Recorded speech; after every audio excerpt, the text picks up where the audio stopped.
thu vườn sau phủ ngập lá.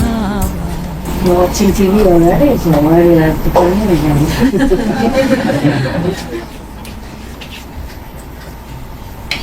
Okay, try to listen. Take turn, alright? Yeah? Yeah. This day you were outside, right? And now you come in, right? Very good. What to do? Huh? 我们明天要回去了，怎么让我们进来？不想回去？我们明天回去，所以让我们进来。Okay, that's very good. 非常公平。哦，这个感觉。明天又回去了。哦。I'm so sorry. 反正不管我在哪个国家都一样哦。啊，都是中国人吗？讲中文吗？大部分是中国人。Âu Lạc. I don't understand. Why are you? 不管你在哪国都一样啊，反正要来还是要去。也许我们要弄那个东西，那个什么山啊，那个什么叫什么？今天西安山，西安山啊，真的是有这种吗？真吗？他们怎么弄的？那个人在哪里？讲的也许不对啊。台湾这么小，哪里有一个地方那么大的？他们在喜安山很大吗？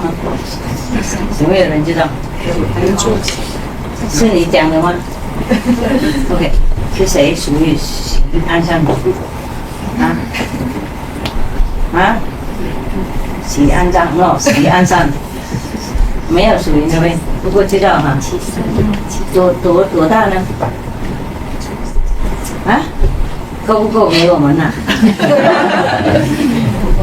啊，够。山这么大哈？一个山。一颗山。一颗山。一个山。一个山而已。对，应该够大。应该够大。山那一朵朵的，怎么能大呢？还有别的地方。不过不会够的。也许现在够。先去再说。Chúng con mang cái thân về. Đây là chị em con mang thân về. Về đâu? Về sao? Về đâu vậy? Về Mỹ hả? Dạ. Về Đức, về Đức, về Mỹ. Thụy Điển. Áo. Hồ Lan. Thụy Điển. Thì đâu có xa lắm đâu. Xa nhưng mà chúng con vẫn nhớ. Thì mai mốt trở lại. Okay. Oh my God, never enough, không bao giờ đủ đâu. Nhìn bao giờ đủ chịu nữa.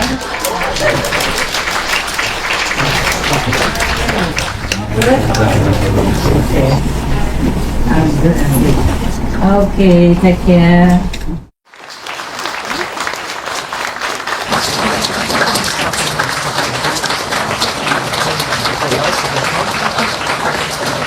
Thank you.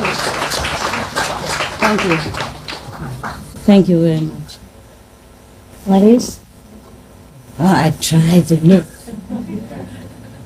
You know, it's like Barbara Streisand. She said, I'm not beautiful, but I know how to make myself beautiful. Yeah.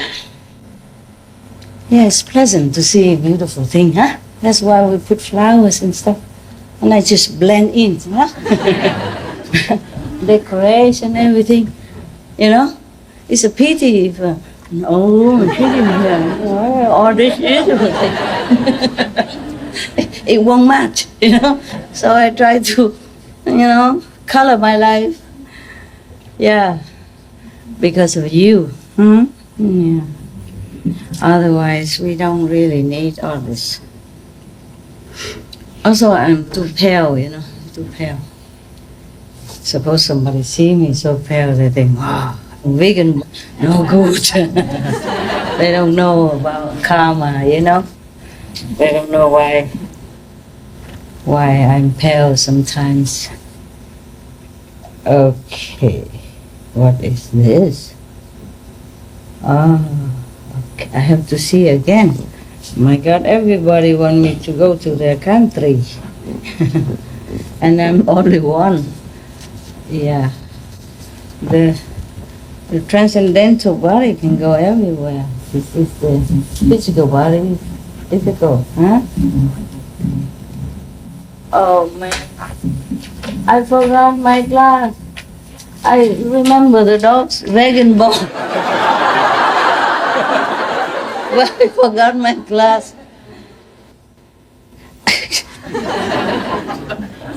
You know, dog's bone, vegan bone, I remember. But my stuff, I don't. Okay, you want some?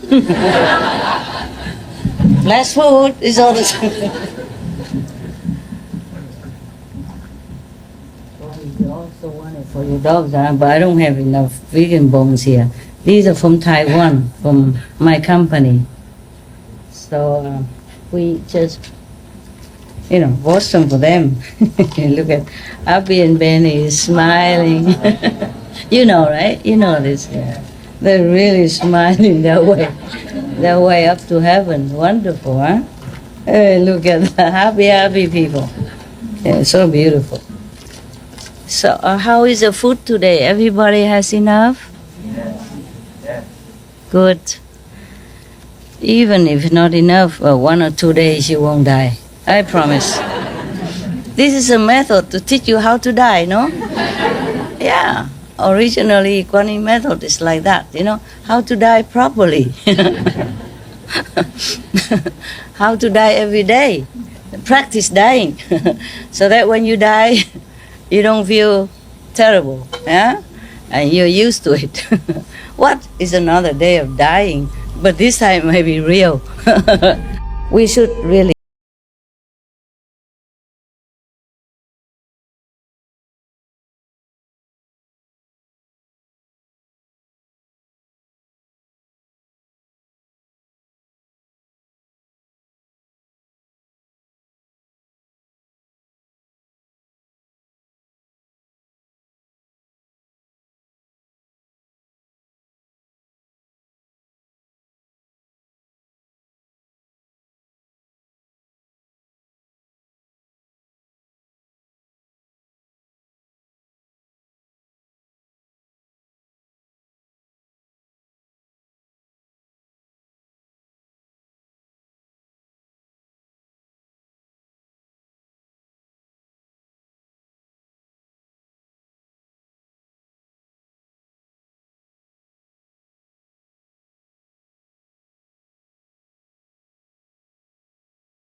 There is the story about another person here, similar, huh? Okay, I told you already, I promised you to talk about the fish, yeah?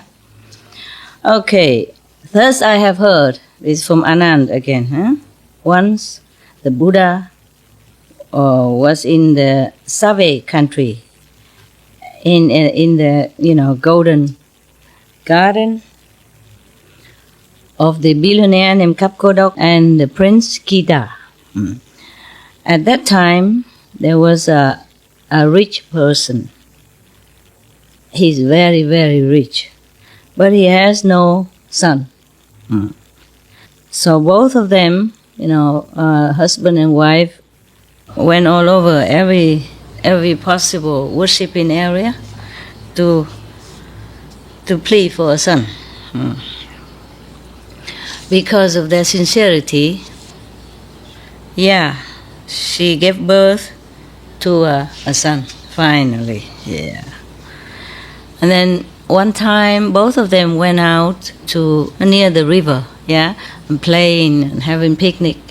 And then because they're happy, so they're tossing their child up and down, up and down. This is a thing you should not do, okay? When we had the king and co, they put that scene on, that the prince give, like rocking the baby next to the water like that is, above the bridge. This is the thing you should not do with babies, so you might lose your hand and then you might get loose, your grip, and then the baby might fall down. You don't do that on the balcony. You don't do that next to the river or anywhere. Except maybe in the bed when you just cradle him a little bit, then it's okay. On bed, big bed, or on the floor, carpet floor, then okay. Now, so, and then they were, the mother keep, throwing the baby in the air and then catch him, some people do that. Keep doing that. Then she was so happy, and distracted by the joy, and then the baby fell into the water. Oh my God. She screamed for help and, jumping around, and then a lot of people went inside the river, go in the deep bottom, but cannot find him again. So, of course, the mother collapsed, from pain and sorrow, blaming herself. For a long time, she was unconscious until people helped her to put ointment and medicine, then she regained her consciousness. At the end of this river, there was a little village, and there was also a very rich family, and the rich father also has no son, and he also went different worshiping area, wherever they think is very successful. They keep praying everywhere, but didn't get any son. One day he told one of his servants to go out to catch some fish with a net at the river, and then he caught one big fish and brought home. And when they opened the stomach of the fish, the baby comes out, still alive. Yeah. And it's even a son. Yeah. Oh, they're so very happy, this family. And then they bathe him, make him clean everything, and then bring it to the boss. Oh, the boss was so beyond himself with happiness. He thought, wow, up to now we've been praying for a son. So this is the heaven reward for our sincerity. This is a miracle. This is truly heaven sent. He believed that. Of course, would you know? You would? No, okay. And then they, of course, they take care of this child very well and give him everything he needs. Yeah. And then the other rich person heard that at the end of the river, one person caught a fish, and inside the fish was a boy. So the both of them, husband and wife, went there and have a look. Oh, when they saw, hey, this is my boy, exactly is my boy. Because the other day, my wife was playing with him, and then so he dropped into the river. Unfortunately, but this is so good. Thanks all the gods that you caught him, and now we can have our son back. And then the other one, the other rich person said, you are talking what? This is my son. God gives it to me. I've been praying all these years. So this son just suddenly came, that is truly God's will. I give you nothing. This is my son, I keep.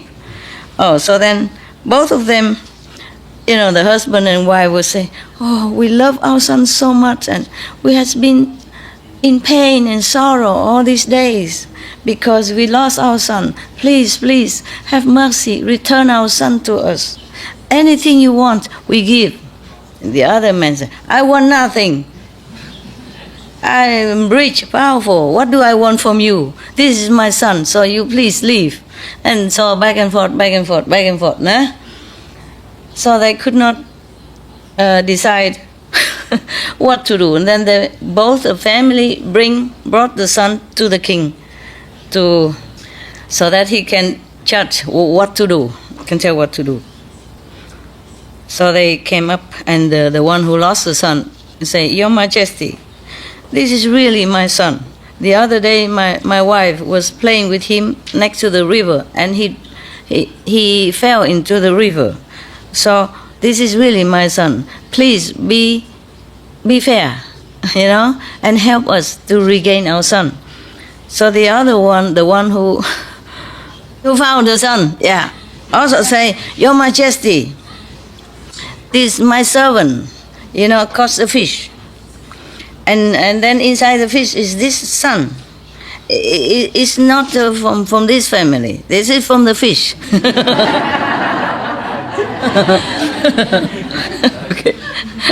Okay. So the king say, oh my God, only one child and two family claim him. So the king, he said, okay, this child, both the family can raise him. Take turn to raise him. And when he grows up, each family finds a wife for him. And whichever family has a son, then that son will belong to that family. Understand that? Yeah. 2 wives and 2 families. Which wife bear the next son, then is belong to that family. Okay? So both of them thanked the king and thought that's okay. It's a not too bad solution. They want to obey the king's decision. So day after day, and day turned to months and years, and both the family raise him up, and both the possession belong to him, and each family marry him a wife. Okay. And one time he has to go to another area, another city, to do something. But it seems like it's a great affinity. Yeah. So when he finished his business, he saw the Buddha. By the way, when he was going around preaching in different places. So the king say, oh my God, only one child and 2 family claim him. So the king, he said, okay, this child, both the family can raise him. Take turn to raise him. And when he grows up, each family finds a wife for him. And whichever family has a son, then that son will belong to that family. Understand that? Yeah. 2 wives and 2 families. Which wife bear the next son, then is belong to that family. Okay? So both of them thanked the king and thought that's okay. It's a not too bad solution. They want to obey the king's decision. So day after day, and day turned to months and years, and both the family raise him up, and both the possession belong to him, and each family marry him a wife. Okay. And one time he has to go to another area, another city, to do something. But it seems like it's a great affinity. Yeah. So when he finished his business, he saw the Buddha. By the way, when he was going around preaching in different places, and he saw the Buddha so bright, so much light around him, and he looked very, very significant a person. And a lot of people, follow him and became his disciples. So he felt suddenly very, very respectful. He felt like he found something that he wanted. So he went in front of the Buddha, prostrate to him, and then sit at one side to listen to the Buddha's lecture. After a while, after hearing the Buddha, he felt like he's a dry, dead tree became alive again. Like springtime again, after long winter. And then also there are rain, coming down, and then make all the buds come back.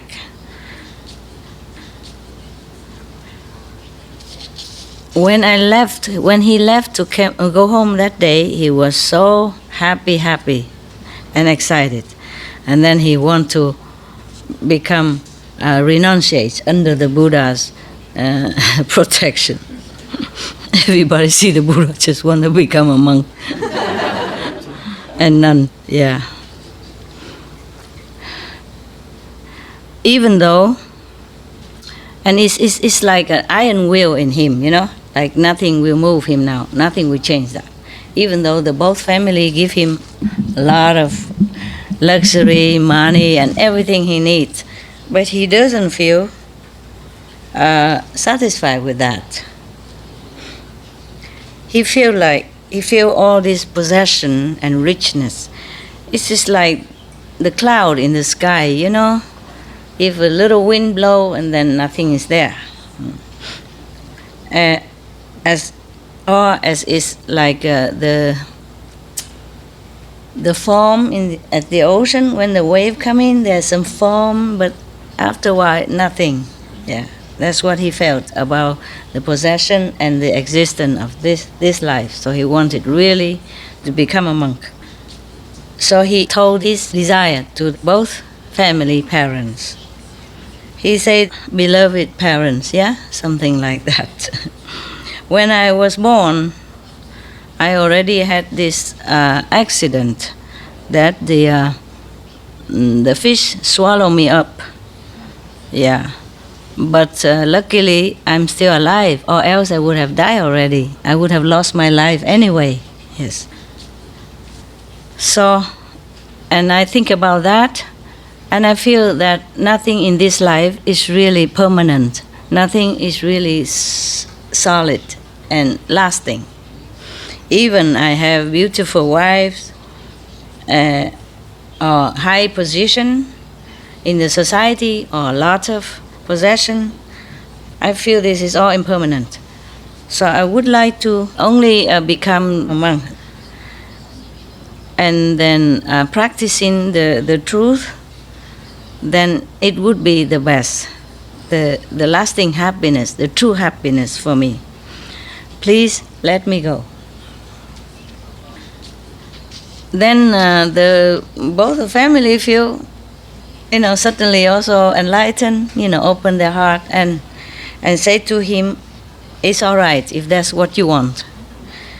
So both parents okay for him to go to become a monk. That's rare, huh? Normally one parent's already difficult. It's two parents and also two wives as well. Oh, he's really lucky, huh? Don't you think? Nah? Yeah. Even just to go on retreat is already very difficult with the wives or the husband, not to talk about both parents, both wives, and all the friends, everybody, let him just go like that, huh? Lucky guy, my God. Wouldn't you like to be like that, huh? Okay, and then after that he went to the Buddha's residence, and he prostrate or bow in front of the Buddha and said, "World Honor One, human body is difficult to attain. Physical life is like an illusionary dream."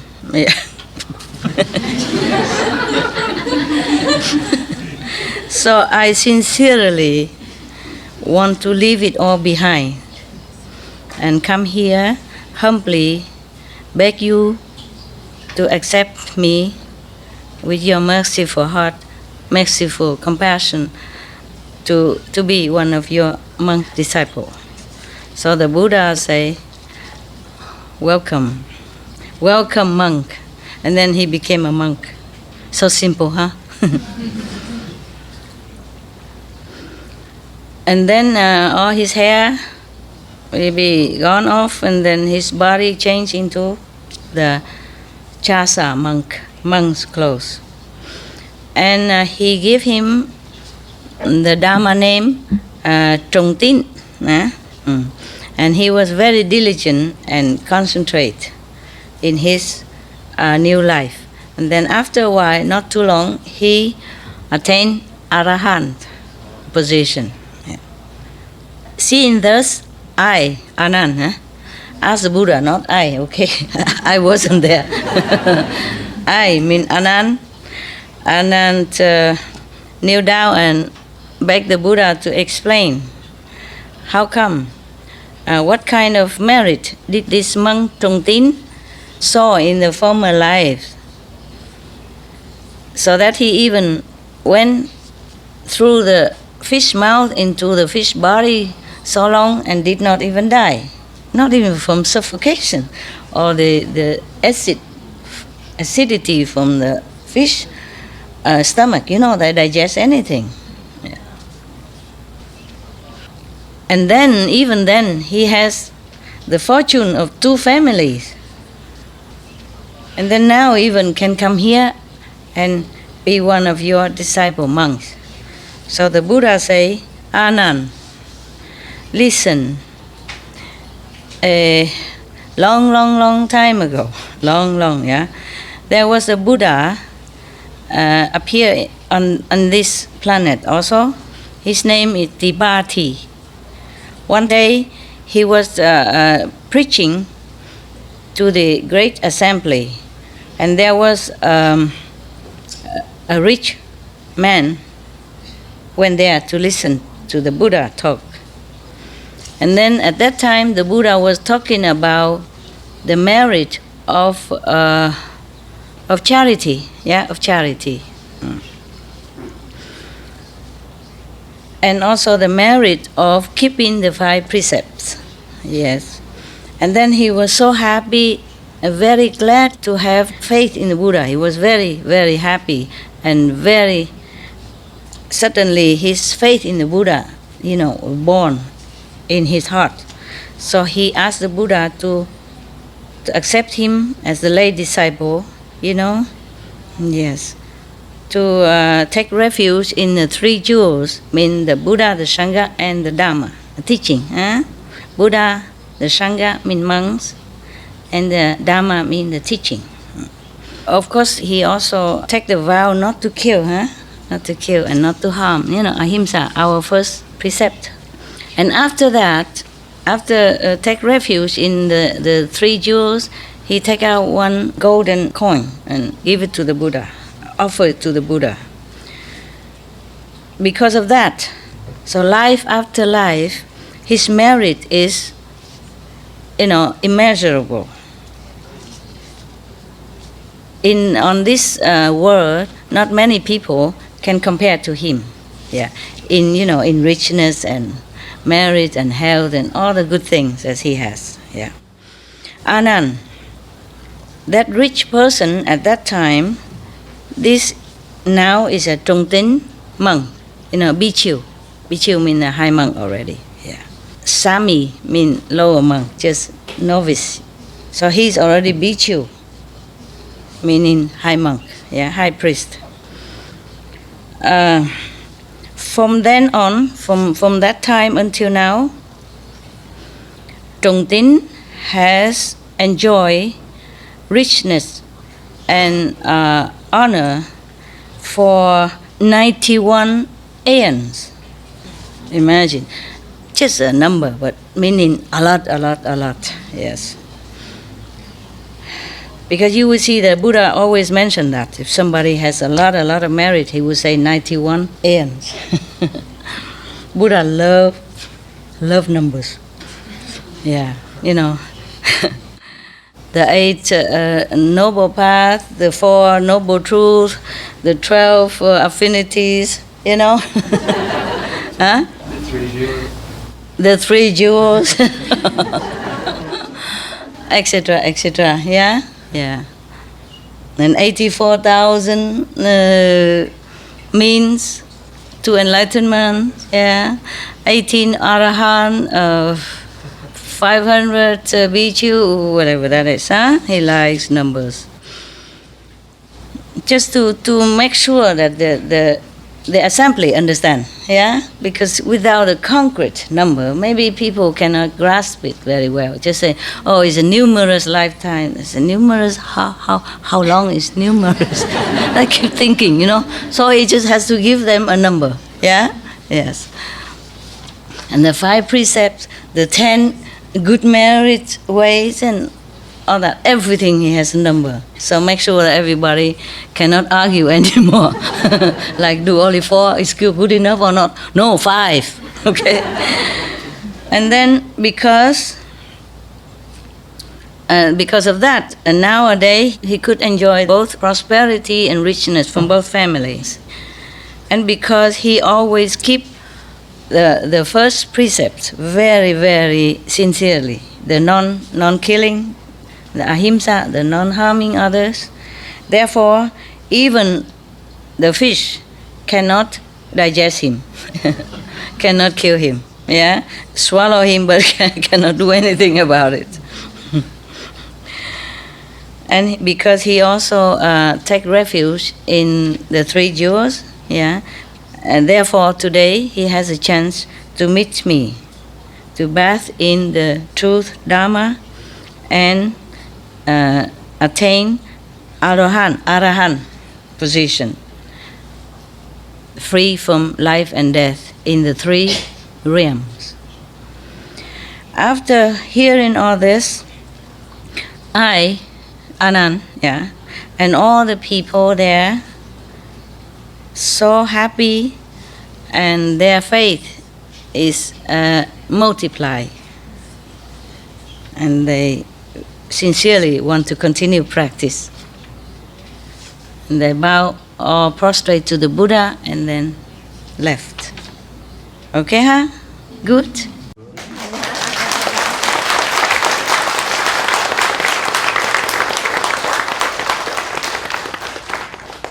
This also that is another short story. Yeah.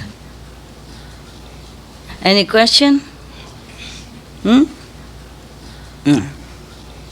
see, keeping just even 5 precepts, yeah, especially the non-violent precept, no killing. The Buddha don't tell lie. He's a Buddha already, yeah.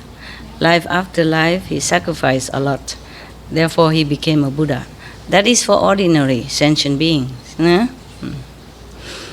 Ordinary person can attain Buddhahood by being sincere, you know, morally stable, keep the precepts, and sacrifice for others. But the Buddha was very extreme. I tell you one story, okay? Yeah. One story. One of the sacrifice. Otherwise, if I read all of this sacrifice, it takes forever. But one day, if we have more time, I will read it. Yeah? It's a lot. And you know, my talent of translation nowadays is terrible. So I read a short story. Charming way. What? The translation is very charming, so it's really enjoyable. Thank you. Thank you. Typical. She always praised me. She always make me feel good. Thank you. Okay, so I couldn't find the other one, so I just read one. The one of this is similar, okay? A little bit extreme also. The Buddha, he sacrificed everything so that one day he will become Buddha. Whenever he sacrificed something, he vowed that from this merit, I just want to be Buddha. I don't want to be the Brahma. I don't want to be Vishnu. I don't want to be the king of the 3 worlds or nothing. I just want to be Buddha. mean enlightened master, so that I can help others enlighten and lessen their suffering. Yeah, that's why. But life after life, yeah, countless lifetime that he sacrificed a lot. That's why I told you I don't want to be a Buddha. I don't want to come back and be Buddha. If it has to be so many lifetime like that, I just practice Kuan Yin method. Yeah. Okay.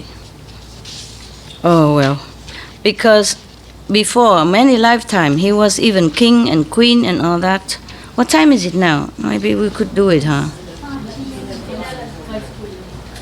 Are you sleepy? Okay. Okay, then I try to read this one. Maybe just half and tomorrow another half. Okay, huh? Yeah. Just to let you know why I say I don't want to become a Buddha. Okay. This chapter, title, Brahma asked for Dharma, the truth, the teaching. Thus I have heard. One time the Buddha in the Save country, in Thiên ashram. He has another ashram. Eh? People keep offering different ashrams so he can come and go and stay with his monks. Because of compassion, sincere compassion to save sentient beings. So in order to save all sentient beings and all that, he has sacrificed and worked very hard, life after life, so many lifetimes. Very, very tiring and suffering a lot to become a Buddha. Yeah. When he first attained Buddhahood,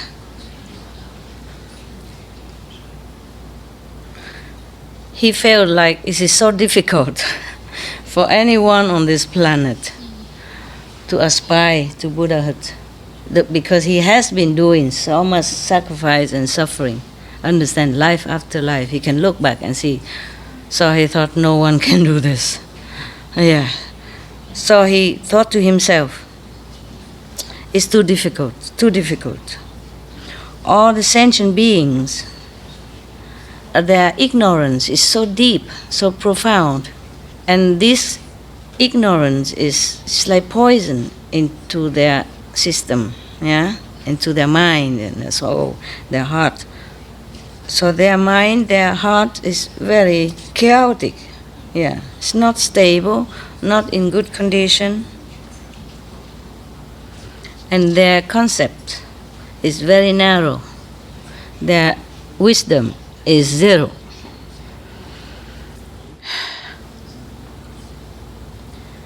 Mostly they follow the not correct way of teaching, the incorrect way of teaching. So difficult to now teach them the truth and to bring them into the right path. So he was shaking his head. He said, even so, in this case, even if I continue to stay in this life, it's useless. No use. It is better, maybe I go to the emptiness of nirvana. It's better. When he first attained Buddhahood, he felt like it is so difficult for anyone on this planet to aspire to Buddhahood, because he has been doing so much sacrifice and suffering, life after life. He can look back and see. So he thought, no one can do this. Yeah. So he thought to himself, it's too difficult. All the sentient beings, their ignorance is so deep, so profound. And this ignorance is like poison into their system, yeah, into their mind and their soul, their heart. So their mind, their heart is very chaotic. Yeah, it's not stable, not in good condition. And their concept is very narrow. Their wisdom is zero. Mostly they follow the not correct way of teaching, the incorrect way of teaching. so difficult to now teach them the truth and to bring them into the right path. So he was shaking his head. He said, even so, in this case, even if I continue to stay in this life, it's useless. No use. It is better, maybe I go to the emptiness of nirvana. It's better. And then the Brahma, the king of the third world, third level, he looked down and he heard the Buddha's thought. So he flew from his throne, from the third level down. In front of the Buddha, he greeted the Buddha very respectfully, humbly. And then he kneeled down with his palm together, respectfully say to the Buddha, I prostrate to you, World Honored One.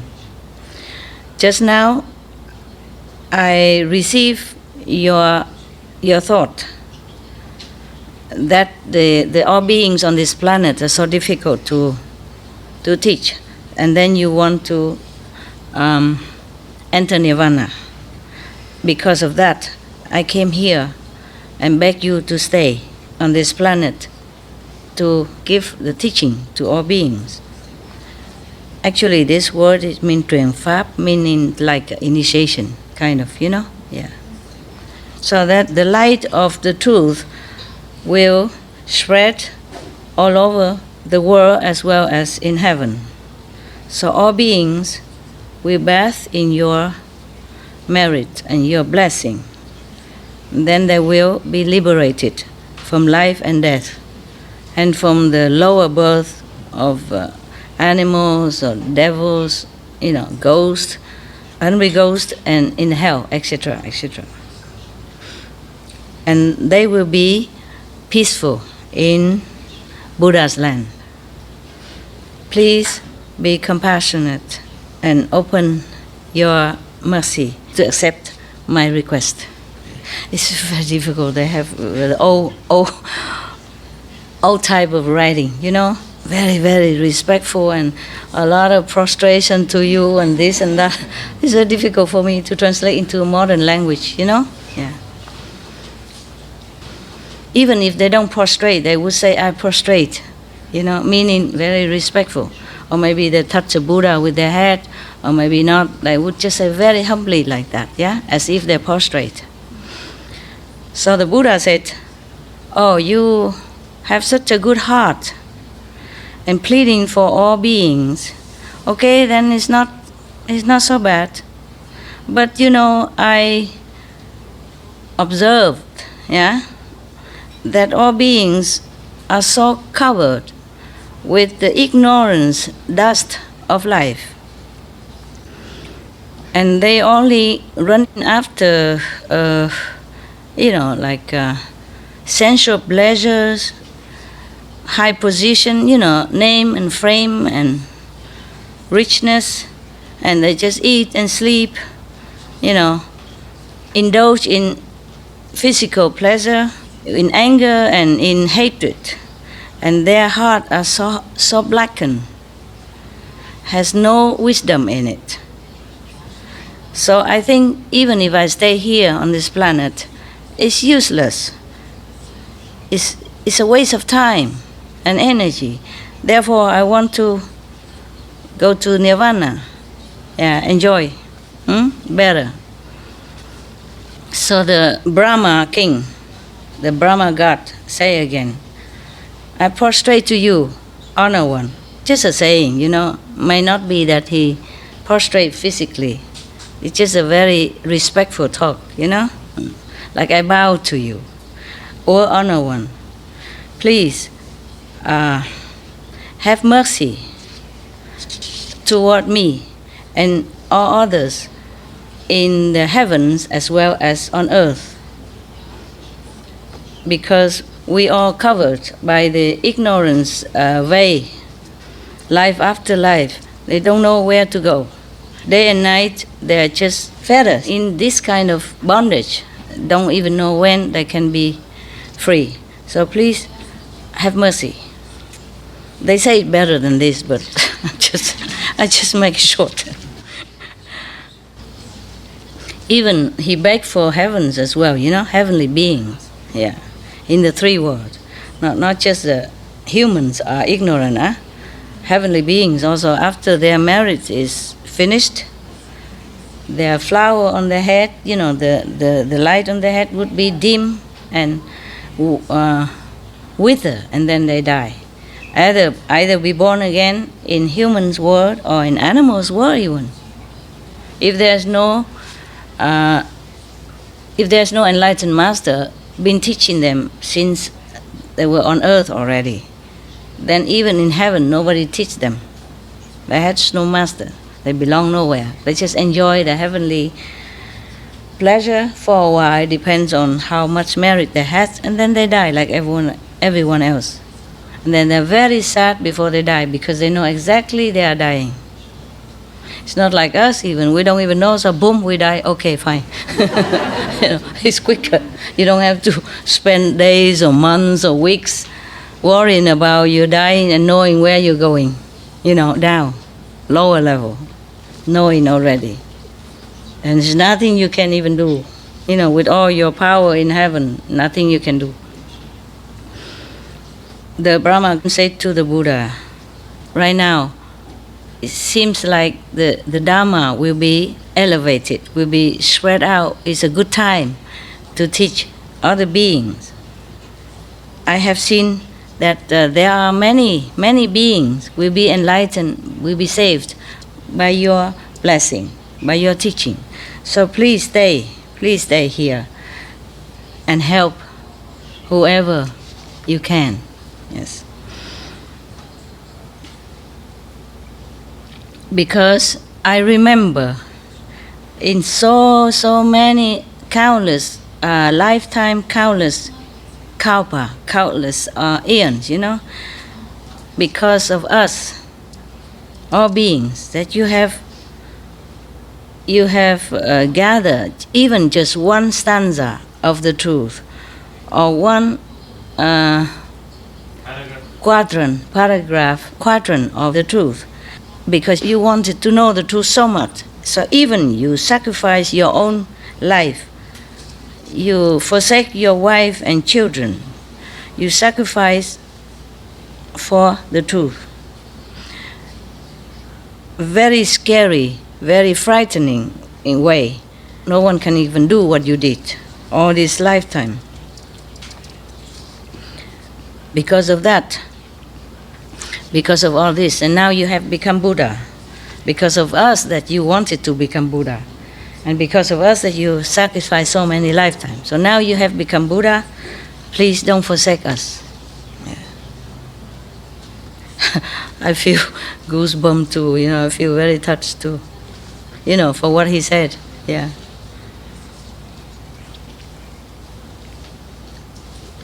Now that World Honor One has already attained the ultimate goal of your life that you wanted, but all of us are still like grass on the ground, covered by thick fog. So many lifetimes, and waiting for the sun to dispel all this covering, so that we can see the light and can bud into flowers and beautiful beings. Yes. I prostrate to you. I beg you, please do not forsake us and go into nirvana. Not so soon, he said. Yeah. And I remember another time. It's a very long time ago. There was a king named Tuloba, also on this planet. He ruled over 84,000 smaller countries. I just told you numbers. It has to be 84,000. Many times he mentioned that. Even not this king, but the other king also ruled over 84,000 and have 10,000 great officers in the court, in his court, etc. And then he has 60,000 mountains and rivers, meaning his country is big, yeah? It has to be number. It's more visualizing, you know? It's more concrete, right? If you say, a lot of mountain and river, we cannot grasp, the mind. So he used numbers all the time. It has to be 60,000 mountain and river, okay? And then he has 800,000 smaller, what is it, like in Africa stuff? Tribe, huh? Yes, those are tribals, yes. And then he has 20,000 wives. And he had 10,000 great officials, in court officials. Well, in the old time, they have wives and they have concubines and they have ladies in waiting and servants and all that, and all included. Because once in the former life, in the former time, even recently, like say Qinglong dynasty or something like that, not far ago, not long ago, the king always have a lot of ladies, yeah? He has one wife and two second and third wife. In case the first wife cannot bear a son, then the second wife or the third wife. Or maybe the first wife is in a bad mood, then he go to the other. So it's convenient. No need to wait or beg her to reconcile or things like that. He's a king, he can't just say, sorry, honey, come back. She went back to mother and then he went to the second or the third. He's a king, yeah? And then apart from that, he has concubines, which he probably never touched, never seen. But he must have. It's for his dignity. I don't know why they do that. And so all these virgin maidens had to offer themselves to the king, either voluntarily or by force, yeah? And then they would never, ever marry anyone else. They belong to the king, even though the king probably never saw them, never have anything to do with them. But they have to be there for him, in case he ever wanted. And they're not allowed to marry anyone else. Yeah. If they have, kind of side affair with anyone and caught that is chop head, both. The boy and the girls. Yeah. And all the boys are useless anyway. They're all eunuchs. You know what I mean? Yeah. All cut, chop. Useless. So that's why he has a lot of wives. He wants to make sure all the boys are chop. Chop off, where, right? So they cannot mess up with his 2,000 wives, 20,000 wives. My God, what can the king do with 20,000 wives? I'm telling you. Even one wife is a big headache already. What's he doing with 20,000? But this is a, tradition like that. Kings have a lot of wives. He take any he wants, any of the concubine. Or maybe he doesn't, but it's there for him all the time. Understand? And then they do something else then, maybe they serve the queens, they do something, just a pastime. Or play with the eunuch, yeah. Okay, yeah, I'm talking a lot. It's not Buddha stuff, huh? Yeah, but just in case you don't know. Just in case you wonder why the king has 20,000 wives. Oh, yeah, this the way it is, Yes, the way it was, huh? Okay. And nowadays, if you have second wife, whoa, trouble with the law or whatever, you know what I mean? Yeah. It still exists. What, love? It still exists. It still exists? Where? In Arab? Maybe in some countries, some smaller countries. Kings or maybe... Yeah, not only the king in the old time have many wives. The court officials, or any rich person, any rich man, he has 7, 10, 20 wives, no problem, or more. And then whoever is not caught by his blue eyes, then they become like more or less a servant, doing things in the house, serving the big wife or doing anything. Yeah. But whoever among them bear a son, then the elevated status, become the third, the fourth, or fifth wife, whatever. Yeah. Has to be son, okay? We women are nada. In the former time, we are nothing. Always a man. Maybe that's good. That's why God make me come into this woman body just to show him. Just to show him that we women can do some. It has some effect, no? Yeah. Nowadays we have many prime minister women, president women. Thank God, huh? Thank God. And high officials also women. Yeah. And a high banking official woman. Yeah. Like Christine Lagarde, for example. Yeah, they're all powerful now. They're powerful. Even India have female president. Yeah. Before, no? Maybe still there? Not Indira Gandhi, recently. A new one. President. Yeah. Not Indira Gandhi, no. Now. Few months ago. Yeah. No, Pakistan is another one. What did you say? Yeah. She president or prime minister? President. She was president. See, told you. You India, you don't know nothing. Yeah, what did you say? Oh, she's the president. Yeah, you good. Now you know. Okay, just so rare to have a president and you forgot. Huh? This is a thing that you should never forget, right? It's so rare. So rare. What? I'm also Indian. You are Indian? Oh, you look like Indian to me. Blonde hair and all. Blonde hair and fair skin. We have Zoroastrians in India. Oh, yeah? Good for you. See, woman, we know more than you, huh? Look at that. What kind of Indian is he? Huh? Just eating curry and doing nothing and don't even read the newspaper, don't watch the television. What you been doing all this time in your life? Okay. I don't understand this kind of man, do you?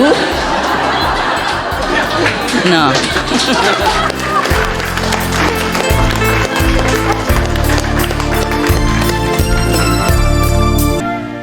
Where else? Where were we? Okay.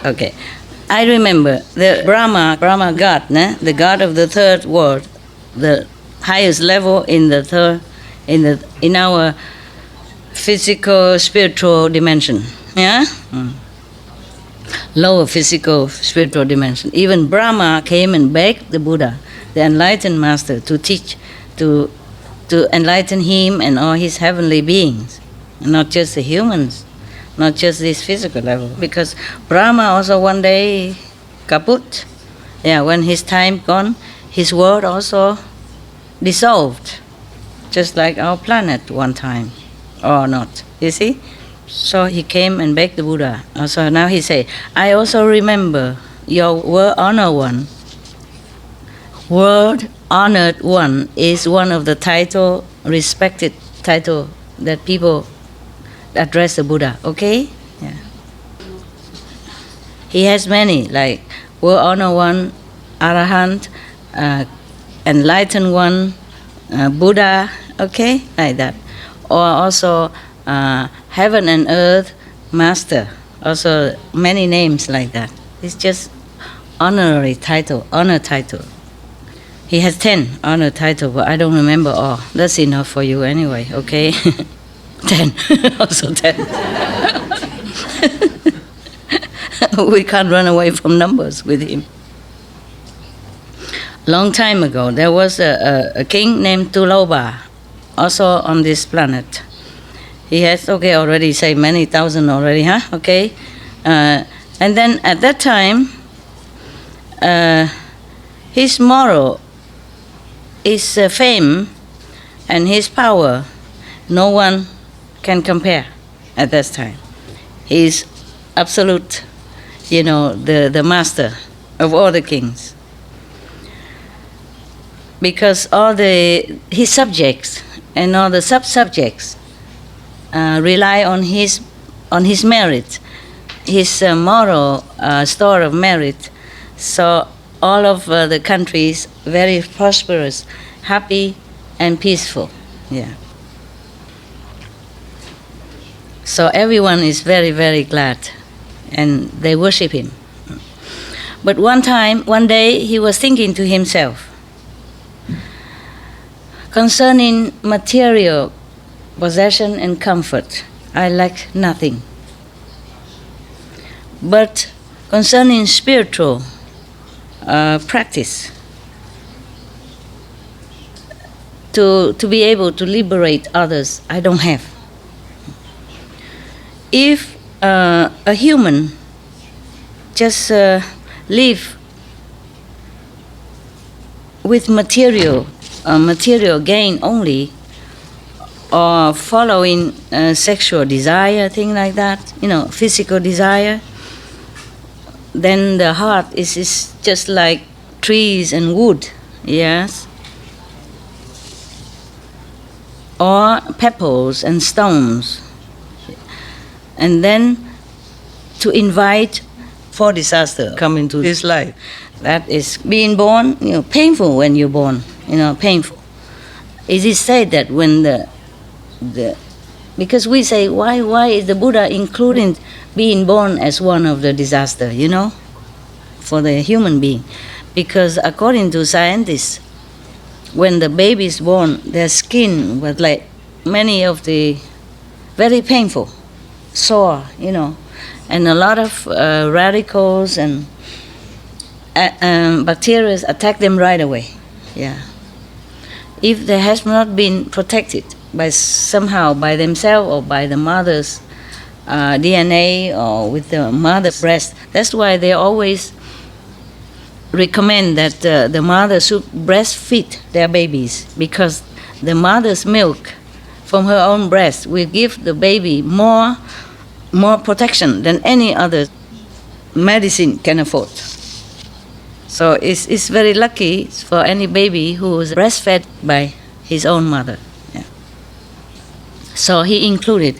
At that time, there's no scientific proof, but the Buddha already know being born is a pain. You see, the four pain, the four disaster of human life is being born, getting old, getting sick, and die. So it's a four noble truths, he said. How noble can that be? Born, die, and sick. What do you call it? Four noble truths. Okay, fine. Yeah. All right, then. So it's not different than any animals, just eat and sleep, and even laying on top of the pool, on the dung, and don't feel anything, just to pass time. It is my fault, the king thought. I have to find a way. It is my duty to find a way to liberate them, to liberate all these ignoramus that he mentioned above, okay? After thinking first, he posted messages, and a flyer everywhere, taping on the walls everywhere, and asking all the people under the sun, anyone who knows about the truth of enlightened saints to liberate other beings, can come and teach me. And then whatever that person wants, I will give, without reservation. Yeah. He probably thinking just all the store of jewels and money and, even his kingdom or even his throne. Yeah. So, there was the God again, the lower God of the astral level. Hear about that, see that. So he want to come down and test the king. This boat has nothing better to do than making trouble. Yeah. Story after story, you will see all this kind of God keep coming and making trouble for the Buddha. The poor Buddha to be. He's just a mortal, right? He has no power, nothing. He has only a sincere desire to liberate other beings, his subjects, for example. And then they have to come down and make trouble. You see what trouble he make. You will see. you will see and you cannot love them. Thank God we're not going there. We pass by, yeah? Hello, and say sayonara. Pass by the astral level. But be respectful, huh? Otherwise he come and test you and then I don't know what to do. Okay, this god Koti Samong, he's one of the king in the, probably astral level. He came down. He changed himself, he used a magical power to change himself into a vampire. Yeah. The face is very, very blue and green. No, green and blue. Sunlight. I mean, it's a glowing green kind of, ugly green. And his eyes is so red like blood. And his teeth are as big as the banana. And it protruded out like fangs, banana, banana, banana. Probably his mouth would look like a bunch of banana. Okay, must be scary. Yeah. And then his hair is growing upward, standing up. Probably he used some kind of spray, gel, huh? Hair gel. Probably bought it from supermarket and take it up like those junk nowadays, punky people. No, hair all stood up. Yeah. And his mouth, the fire comes out from his mouth. I guess he has some oil inside and then pull out, like those people. And then, these circus people, they can do that. Probably that's what he does. No, he's not. He's just making trouble. He's just making himself look like trouble already. And then he came in front of the palace, torn away the flyer, and then said to the gatekeeper, "You go inside, tell the king, I know the truth. I will teach him. Let me in quickly. If he wants, I will teach him." Okay, the gatekeeper was okay. Quickly go inside and say, "Your Majesty, outside there is a I don't know, a being or a person or whatever. His appearance is terrifying." Yeah, but he said, he professed that he know the Buddha's teaching, the truth, enlightened teaching. So he want to come in and teach you. Please tell me what to do. So the king was very happy. Oh, he put on his hat, his crown, wear his majestic clothes, the best appearance, and come out to the gate and greet that person and invited him in. And then he even let that terrifying being sit on his throne as a sign of respect, just to show how much he's thirsty for the truth knowledge, understand, and how humble he was, how sincere he was in this matter. That's what it is, okay? He wanted to show that. Probably that's what he felt, oh, so rare, so rare to have the truth. And then he treat him like God, of course, right? And the next morning, he prepared a very high dais, beautifully decorated, maybe similar to this, okay, or better. And then he served him meals and drinks. And then he asked all his musicians in the court, playing music, singing song, welcoming, and dancing and all that, welcoming the teacher on the dais, on the platform. And then all the court officials, and the citizens in front of him, in front of the teacher. And the king come out, greet the teacher, and kneel down, prostrate in front of him, this terrifying person. Imagine, huh? He must be really, really sincere. And he prostrate in front of the teacher, this terrifying vampire looking, and requested, plead for the truth teaching. So the vampire said to him,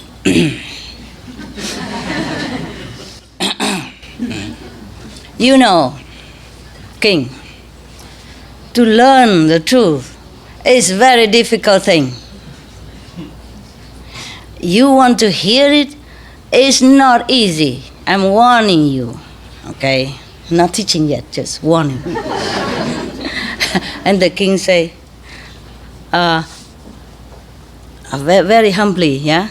Please, sir, please have mercy and compassion and on us, yeah? We are ignorant. We don't know how to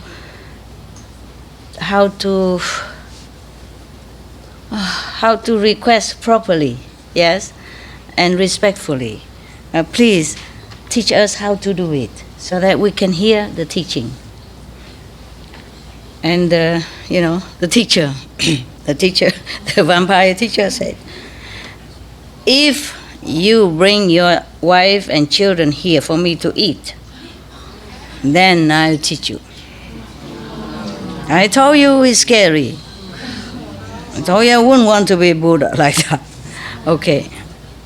All right. So, after the king heard that, he obeyed him and said he will obey and do that, what he wished. So he came back to the palace, called his wife and children. He said, I have to tell you this. Husband, wife, parents, children, loving each other, clinging to each other, but it's only in the cycle of life and death, of impermanence. Even so much love one day must separate. Even so much attachment one day must cut asunder by death or disaster or sickness, anything in this world is not real, is not permanent. So because I want to find a real way, the truth, in order to liberate myself also, and for you also, meaning the wife and the children. Therefore, I want you to offer your life to the teacher, because that's what he wanted, so that I can learn how to become Buddha. What do you think about this? The wife, not you. The wife. I'm still telling the story. So they agree. They kneel down in front of the king, say, we will obey your command. Yeah, just like that. Probably that's, at that time, the wife must absolutely obey the husband, the children also. But maybe because they also know this is for good cause. You see, probably the king is such a true seeker, sincerely true seeker. And so the wife and the son already knew that, yeah? And also became used to his idea and his way of, searching already. Huh? Abraham? Yes. Yeah, he also sacrificed his son, but then finally the God didn't kill the son.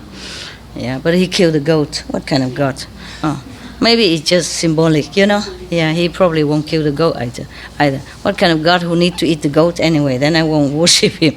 But the Buddha was so desperate, he was so sincere, and so pure in his heart that he doesn't doubt 1 second this kind of teacher, who even asked to eat human flesh before he even teach the truth. You understand? Nowadays, even you would say, I won't do it. You know what I mean? Yeah. Probably I also say, I won't do it. Yeah. But he was so pure, so sincere, so desperate. So they do that, okay? After having obtained the agreement from his wife and children, he brought them in front of the teacher, of the vampire-looking teacher, and give it to him. And then the teacher, in front of the whole assembly, take them one by one, eat them. Yeah, I'm telling you. In a blink of an eye, he finished them alive. Everybody sticking his tongue out and you know, and shake their head and, you know what I mean, yeah? Oh, God. Everybody was so scared, so frightened, and so disgusted. I would be too. We would be. At that time, all the court officials and the citizens saw that the king doing such thing, you know, they don't like. They don't agree with that. They don't feel satisfied with that. And then they feel that the king is too superstitious, you know, too stupid, too crazy in his belief. Yeah. But they do not know truly that the king do all that other being, other human could never do, because he truly want to find a way to liberate others. Yeah, so he sacrificed. The officers, you know, and the citizen, they were just like, they compared it, just like those frogs that lay in the bottom of the well, doesn't see anything else except the well, a little sky with in the well's mouth. Okay, after, he say, to be able to see far, yeah, and know wider things, wider knowledge, not every mortal can understand. Yeah. So nobody understands the king, that's what I meant. Yeah, okay. Now, after eating all the beings there, you know, the wife of the king, the queen and the princess, he read this stanza. It's a stanza, right? Four sentences. It's a stanza or it's a quatrain? Quatrain, okay. He read this to the king. He say, everything is impermanent. Oh, don't we know that? If you're born, then you suffer. You have to suffer. Meaning if you have a human life, then you suffer. Don't we know that? Yes. If the king just came to us, even you can tell him. Right? No need to offer the wife and the children. So, everything is impermanent. If you're born, then you will have to suffer. The five senses, yeah, has no real substance. I and everything I possess is all illusion. That is the first stanza that he gave to the king. And then after the king heard this, oh, he was so happy, so happy, so happy. What kind of king who doesn't even know these things? Yeah, I guess it's different when it's spoken by somebody with authority and enlightenment. You know, heaven authority, instead of anybody who just say or read the book. It's different, huh? Maybe that's why. Just like initiation from the master is different from just reading whatever, you know, saying enlightenment. It's good. We all have Buddha inside and we all can become Buddha, blah, blah, blah. And then after that, he told all of his subordinates, copy these stanzas and give it to everyone in his kingdoms and the sub-kingdom. And then the god, in the form of a vampire, saw that the king was really pacified and no moved, because losing the wife and children being eaten like that. So he changed himself back into the glorious God again and said to the king, wow, precious, precious. Yeah, Your Majesty really respect the truth. So, therefore, it's not long after you will become Buddha. It won't be long until you become Buddha. And then after that, after he spoke to us, the queen and all the princes, you know, return back to normal. Yay. What a test, huh? Oh, goosebumps, telling you. Just, you know, as normal, alive. So, world honor one. the King Tuloba at that time is you. It was you. Yeah. Or Buddha. Yeah, it was you. In such a long time before, you sacrificed so much for the truth. How come you have the heart now to forsake us and go to Nirvana? Yeah. And then he said, World Honor One, I also remember another aeon, long time ago, in the past, also on this planet, there was a king. This is many lifetime of the Buddha, né? There was this one already scary. You want to listen more? Yes? Yes? Okay. No, I'm fine. It's just that it's rarely that you have time to come here. I also have to take time for you, even though I also have other work to do. It's not like I don't have. But I'm also glad to see you, and I perceive your sincerity and your pure heart. So I also have to do my best for you. It's just that body is different from mine, you see. If I have another person like me, then I would take turn, you know. Or maybe 7, then Monday, Tuesday. Monday I work, Tuesday I work. You all understood, right? Choco, you have? Okay. No need translation around here, no? Never mind. If you don't understand, just laugh and later ask a neighbor. Okay. That was another king, huh? Name is Kensani Yetle. Wow. He also ruled over many countries, sub-countries, yeah? Also, 84,000 tribes, 20,000 wives and concubines, and 10,000 court officials. Okay? This king is very, very gentle, very good, very loving and kind.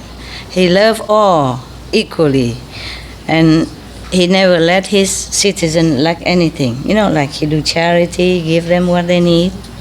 So all the citizens are very happy, live a happy life, and all the trees and the plants are very lushful, growing plentiful. So all the citizens in his kingdom regarded him like a father. Yeah, like their own father, like a big father, good father, godfather. No, I mean, good father. We don't want to talk that word because sometimes, you know, the thing is a movie, that movie. It's a new story? Huh? Is this a new story now? This is a new story? New one. New one, okay. Yeah. What's it called? It doesn't say. It's still part of the story. Oh, these are continue. Oh, okay. The second story of the Buddha's past life. Oh, okay. The first story already done. Okay. Or the queen come back to life. Queen, children, is everything okay. This is another country, another lifetime. Okay? Another past lifetime. Right. Okay, Bodhisattva? Yeah. Savana? Got it? Yeah. So, it just looked the same because they have 84,000, 21,000 wives. I told you, it's just a symbolic number. Yeah? So that's why she's confused. Because she thought, how can every king have the same? But it's just a Buddha talk, you know. He just tried to get it drive into the mind of the listener so that they won't forget. Yeah? If you just say, oh, so many queen, many sons, then they think, okay, many. But if you say 84,000, wow, that's a lot. You see? Okay. One day the king sit on his throne and was thinking thus, I attained this high position in the world. Is, you know, very respectful, reverent position, because in the past life I probably done many good deeds, yeah? And now all my citizens enjoy prosperity and happiness. Nevertheless, this is only physical things, material comfort and satisfaction. Concerning physical comfort and material satisfaction, one day it will disappear. Any material things will disappear or kaput. Kaput. It's not a lasting happiness. Yeah. So I would like for myself and all beings to have lasting bliss and happiness. Then I really have to go and find an enlightened master to teach me the truth. Otherwise, it won't work. Yeah. Okay. After thinking thus, he again tell all his subordinate to write this leaflet, notice, write a notice and plaster all over the country. Whoever knows the truth, come and teach me. And then anything they want, I will offer. Okay, one time there was a Bolaman means a Brahman. In India, there were 4 castes of people, right? You know, 4 castes. The highest is a Brahman. The second is Shakya. Huh? Yeah. The warriors. The third? Merchant. Yeah. The fourth are the lowest. You know, they are untouchable. Yeah. I mean, they're doing a lowly job, you know, like laborers, yes, or scavengers and, you know, slavery or servants, or, you know, bringing human waste to throw out because in the old time they don't have toilet. Yeah, okay. These are the lowest one and nobody touch them because they believe, for example, if a Brahman touch this lower class, then his class also change into low class. So, and then wouldn't that low class change into Brahman class then? Yeah, why only one way street? Right? Why only one way street? Okay. So one Brahman person come inside and come to his name is Lao Dosai. Huh? He went to the palace and say, I have this miraculous teaching. Go in and report it to your king. So of course the gatekeeper run inside and report it to the king. And the king was very happy and put on his best appearance, you know, the crown and the best kingly outfit, came out to the gate and bowed to him, invited him in like a god. And then he asked everyone to prepare a very high, magnificent dais, and then invite the teacher to sit on it, just like before, you know. Yeah. But they don't say that this Brahman is ugly looking or anything. So this time the king has luck, a better luck, at least from the view, you know, better view. You know, like when you buy a house, you have good view or not view, you know. Last time was terrible view. This time better view. Okay, it's getting better all the time, huh? It's getting better all the time. And then after the Brahman sat on the high days already, the king and all of his subordinates kneel down and bow to him and requested him, say, great honorable, great master, is it such an honor and happiness for us today to receive you? Today you have such a compassion that come to us. You know, please show your mercy and teach us the truth that you knew. In the old time, they're so polite. Even the king was really well brought up. Yeah, good manner, huh?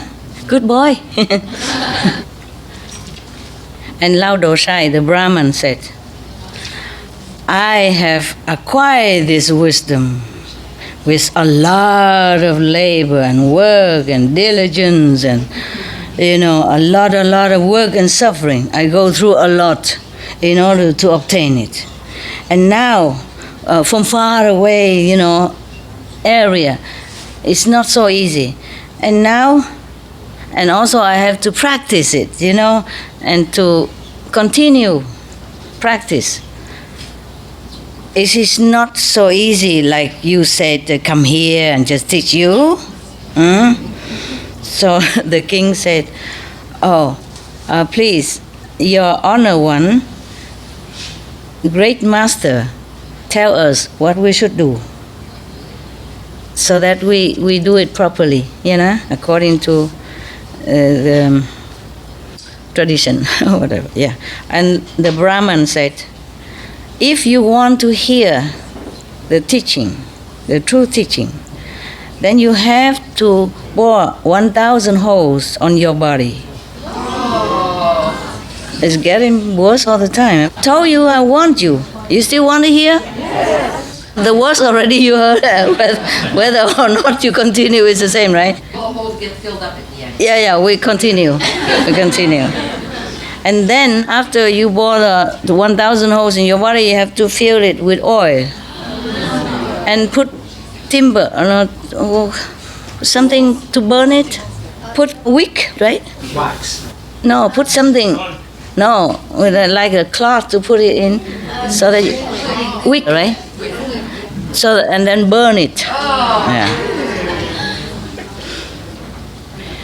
Then doing that as an offering to me, to make offering to me, then I will tell you the teaching. Oh, the king was very happy, so glad. Yeah, he accepted right away. But he said, please give me 7 days.